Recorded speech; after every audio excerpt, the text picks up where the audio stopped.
보시는 말씀은 출애굽기 19장 9절부터 12절까지 말씀입니다. 저와 여러분 한 절씩 교독하겠습니다.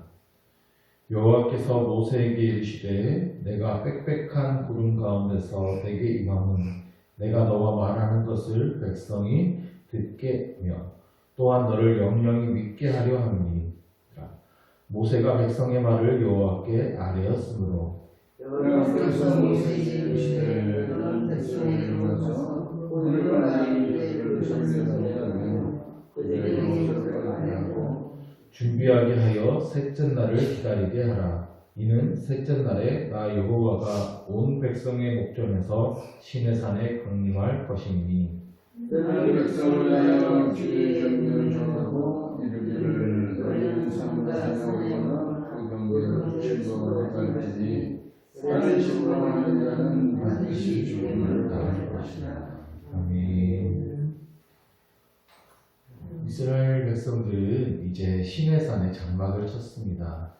이제 여기서 1년이나 머물면서 하나님의 율법을 배우고 성막을 만들게 될 것입니다. 드디어 이스라엘이 하나님의 백성이 될 준비를 시작하는 것입니다. 이스라엘 백성들은 제사장 나라가 될 것입니다. 하나님만을 섬기고 예배하는 제사장, 그리고 세상에 하나님을 나타내는 세상과 하나님 사이의 중보자 역할을 하는 그 제사장입니다. 거룩한 백성이 될 것입니다. 하나님의 말씀을 따라 거룩한 삶을 살아가야 합니다. 그러한 삶의 방식을 가르쳐주는 것이 바로 율법인데요. 그 율법을 받을 준비를 하는 장면이 바로 오늘 우리가 읽은 본문입니다. 하나님은 모세를 산으로 불러서 말씀하셨어요. 너희는 제사장 나라 거룩한 백성이 될 것이다. 바로 그 말씀을 하셨어요. 모세는 산에서 내려와서 이스라엘 장로들을 불러 모읍니다. 이스라엘 백성의 중간 지도자들을 말합니다. 그들에게 하나님의 말씀을 전해주자 우리가 여호와께서 명령하신 대로 다 해가겠다 이렇게 고백했습니다. 모세는 또 백성들의 말을 하나님께 전달했습니다. 모세가 굉장히 바쁘죠. 하나님은 이제 모세를 통해 백성들에게 율법을 가르쳐 줄 것입니다. 그런데 그 전에 준비가 필요해요. 백성들이 마음의 준비를 해야 합니다.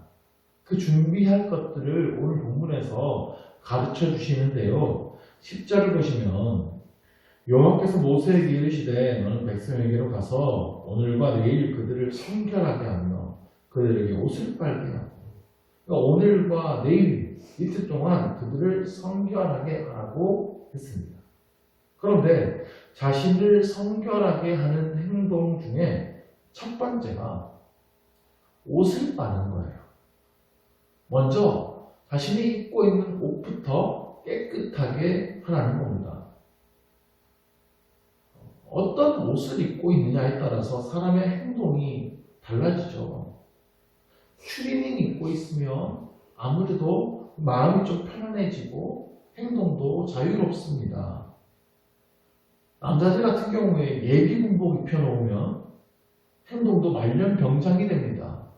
전혀 안 그렇던 사람이 갑자기 막 행동이 껄렁해지고 아무데나 들어눕고 그럽니다.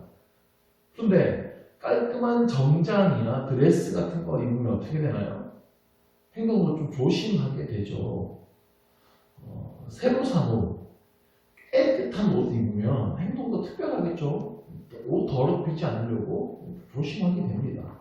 즉 옷이 중요한 게 아니라 그들의 마음가짐과 행동이 중요한 겁니다. 옷을 깨끗하게 함으로 그들의 마음과 행동을 함께 정결하게 하고자 하는 의도가 있는 거예요. 옷을 빠는 행동을 통하여서 내 마음가짐을 깨끗하게 하고 행동도 깨끗하게 하는 뜻이에요. 이전에 아무렇게나 행동했던 것들을 이제는 다 버리고 옷을 빨면서 우리 마음도 새롭게 준비하라는 것이죠. 성경 시대에는 대부분 다 옷이 한 벌씩 가지고 있었습니다. 당시에는 옷 가격이 굉장히 비쌌어요. 옷이 집 한 채 가격이었다고 그래요. 그러니까 두 벌 옷 가진 사람은 굉장한 부자였습니다. 일반 평민이 옷을 두 벌 이상 가지는 것은 굉장한 사치로 여겨졌어요. 그래서 예수님께서도 전도자들에게 두 벌 옷을 가지지 말라고 말씀하시는 게 바로 그런 내용입니다. 옷이 다 한 벌이에요. 그러면 그 옷에는 그동안 내가 살아왔던 모든 삶의 흔적이 다 묻어있겠죠. 애굽에서 묻었던 얼룩과 먼지들, 그때 나의 살아왔던 추억과 삶의 흔적들이 모두 옷에 묻어있을 겁니다. 이제 그 모든 것들을 깨끗하게 빨아서 새롭게 하라는 뜻입니다. 이전에 내 몸에 배웠던 옛사람의 흔적과 습관들을 이제는 떨쳐버려야 한다는 거예요.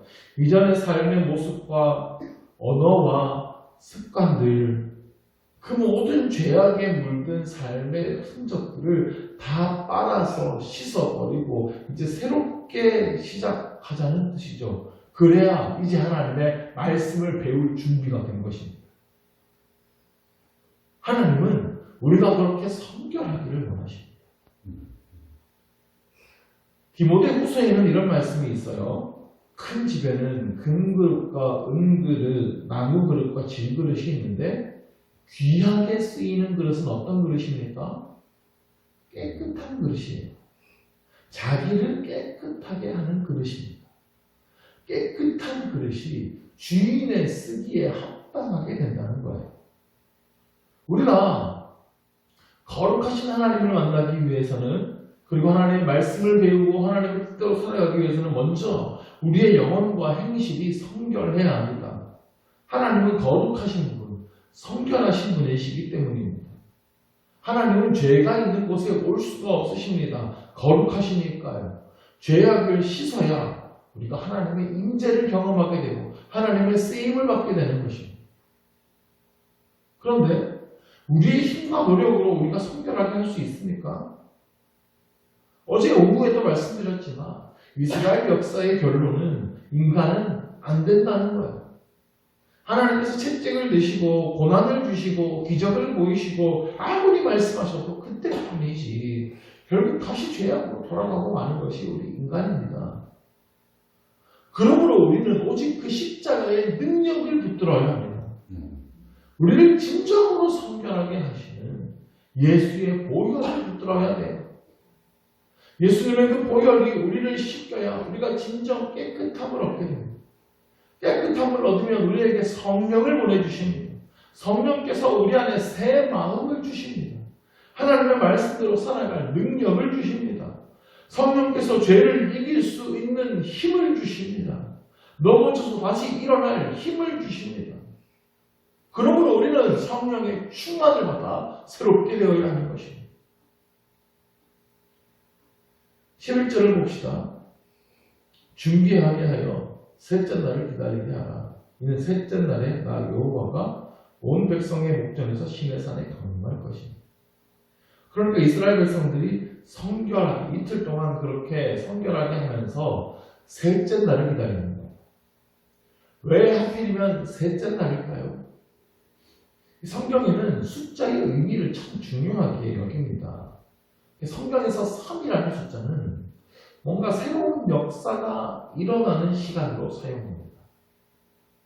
아브라함이 이삭을 번제물로 바치기 위해서 모리아산까지 갔는데 그때 갔던 시간이 3일입니다.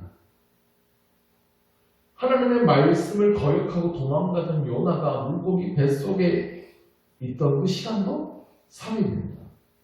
그 3일의 시간이 지나고 나서 요나는 돌이키죠. 예수님도 죽으시고 3일 만에 사망하셨습니다. 우리 속담에도 작심삼일이라는 말이 있잖아요. 마음 먹어도 3일 넘기기가 참 힘들다는 뜻인데, 그래서 3일이라는 시간은 성결한 마음과 행실을 온전하게 하는 시간입니다. 뭔가 새로운 날이 시작되는 것을 기다리고 준비하는 그 시간이에요. 나의 옛자를 죽이고 새롭게 거듭나는 시간입니다. 우리에게도 이러한 시간이 반드시 필요합니다. 나의 옛 습관과 행실을 벗어버리고 새롭게 되는 그 죽음의 시간, 훈련의 시간이 필요합니다. 말씀을 듣고 결심한 것들을 최소한 3일 이상 유지하는 훈련을 해보십시오. 이 경건의 훈련을 3일 이상 지속해 보십시오. 반드시 변화가 일어날 것입니다.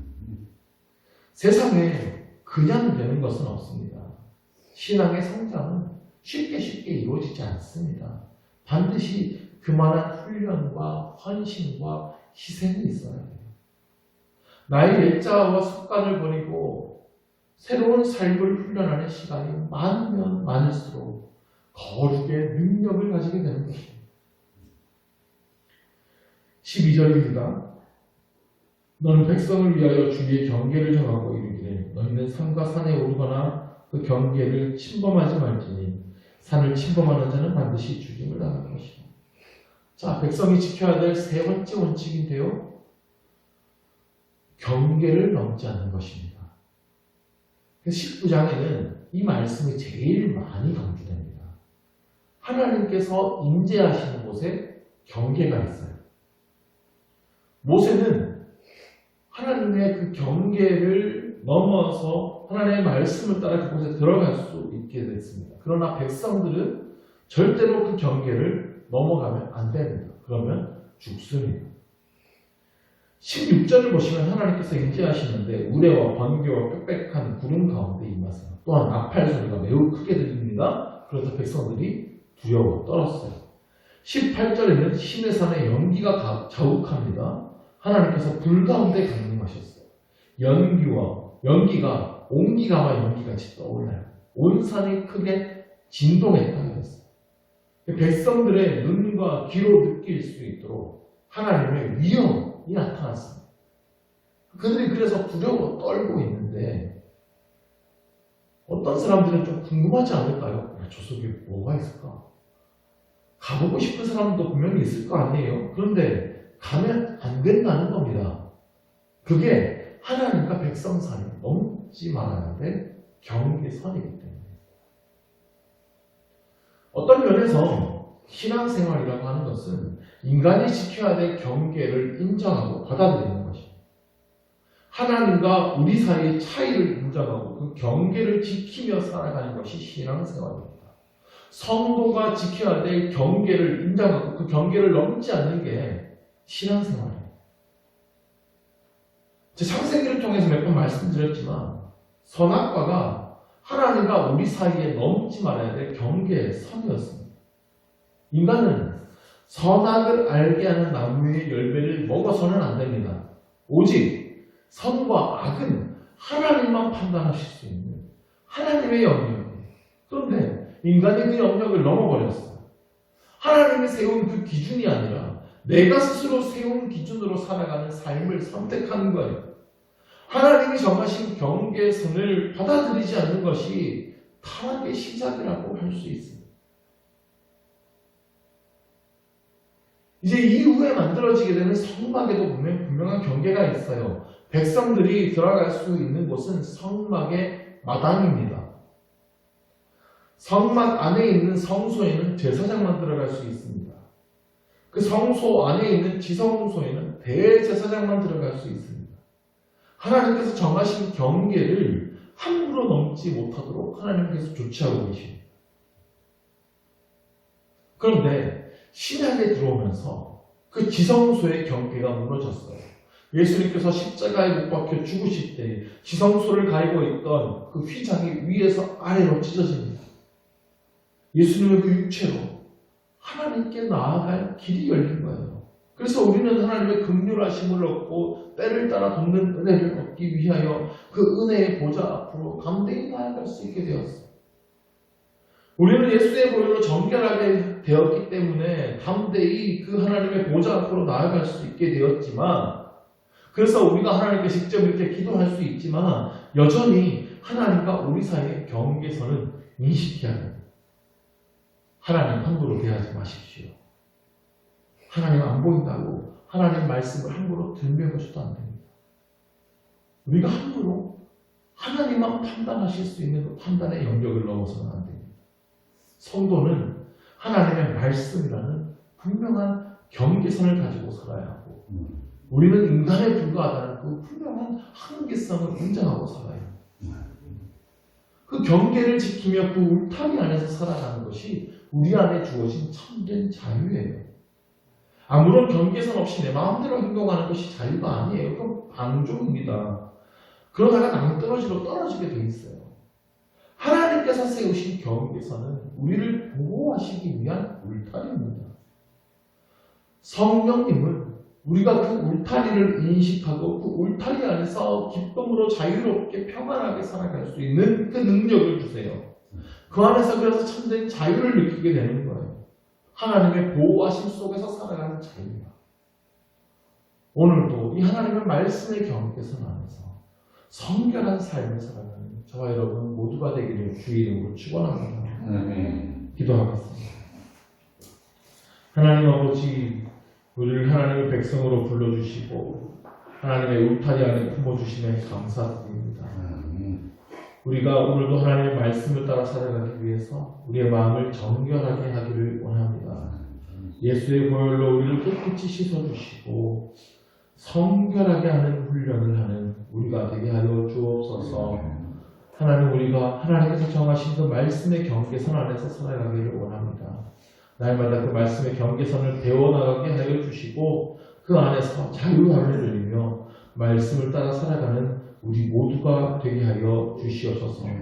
오늘도 우리를 그렇게 지켜 보호하여 주시고 인도하여 주시옵소서. 예수 그리스도의 이름으로 기도드립니다. 아멘.